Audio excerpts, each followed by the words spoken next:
Morning, everybody. I'm getting ready to do my final Kata workout out on this catio.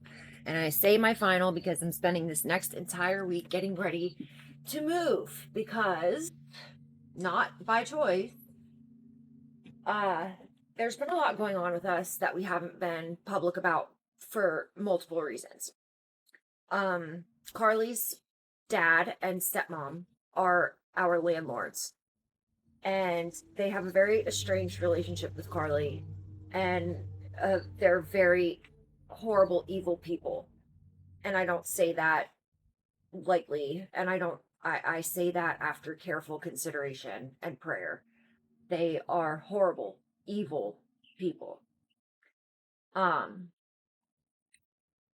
Mark Nyman and Carolyn Nyman, the LLC business owners of Nyman Properties, are our landlords. And they are that before they are Carly's family. Um, let's not get that twisted. Money is the most important thing to these people. Period. Always has been. There's a long story that goes along with this that we're going to get into after we move. But up until that time comes, we have to be very careful about the things we say and do, because these people will take us to court. They know that we don't have the money to fight them. They know that we are small time and they are big time, and they can crush us, and they want to crush us because they are evil. So we are moving back to Derry, where we have love and family and support and good jobs waiting for us, and a wonderful church family that adores us and we adore as well. And we're so excited to get back to them. Uh, we also have a grandchild on the way, and we're excited to be there for her birth. So everything happens for a reason. God is making this happen at this time. But there's a lot we're leaving behind, and there is scorched earth. Let's just call it that. We're going to leave behind some scorched earth. And the world is going to know who Mark and Carolyn are. The world will know who you are, Mark and Carolyn. I'm going to expose you to this entire world. Mark, Carolyn, oh, and Joel Bell and Alan Bell.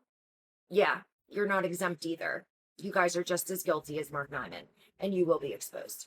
Okay, all that being said, we're going to get into our final Catta session on the Catio.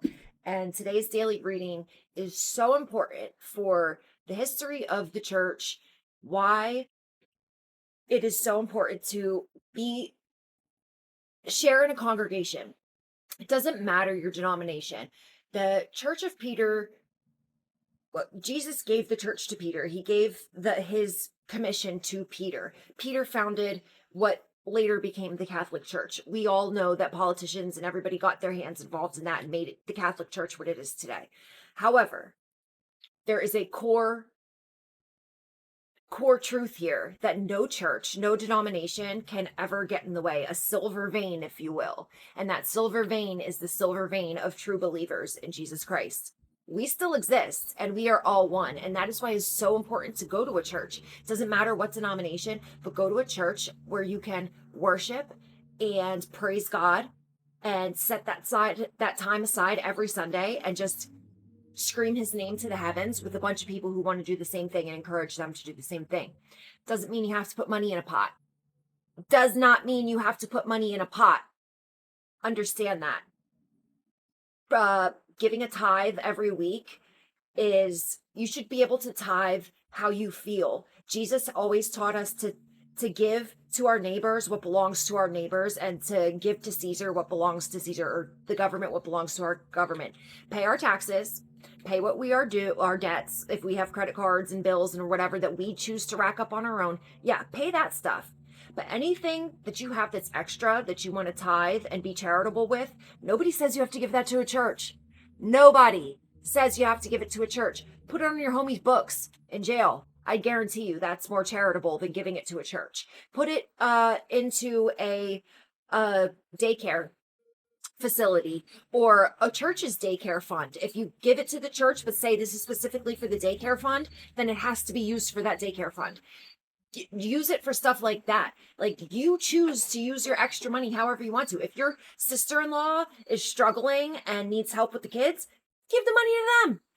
Charity is charity, and it's your discretion. It comes at your discretion. Jesus never specifies, yes, you have to give money to the church or else you cannot go to the church. No, if a church is demanding money to be an active congregant in their congregation, then that's not, get out of church. Go somewhere. Church should be somewhere where you go to encourage others, to get encouragement, and to, most importantly, praise God's name, to scream it to the high heavens. It's an hour out of your week where you just pray, do nothing but forget about the whole world, forget about all your troubles, and just praise God for all your blessings. Praise God for all the blessings in the world. That's what church is. And you do it with a bunch of people, and it feels really good. But if your church is asking for money, if they're asking anything like that to control your life or how you live, or telling you who you can sleep with or whatever, or who you should vote for, that is not a church you need to belong to. And I say that with 10 toes on the ground, and I stand on it. So yeah, anyway, getting into the daily reading and the daily gospel, and that is my intro video. So let's go. Final Catio session, final Catta session on the Catio. And this is a good daily gospel, guys. We're going to have a great prayer and great meditation today. Can't wait. Lower body. Oh, and I'm so focused too. Lower body and upper body and core. We are getting it today. I am so focused on this workout. Get into it. All right. Get ready. Here we go. Bye.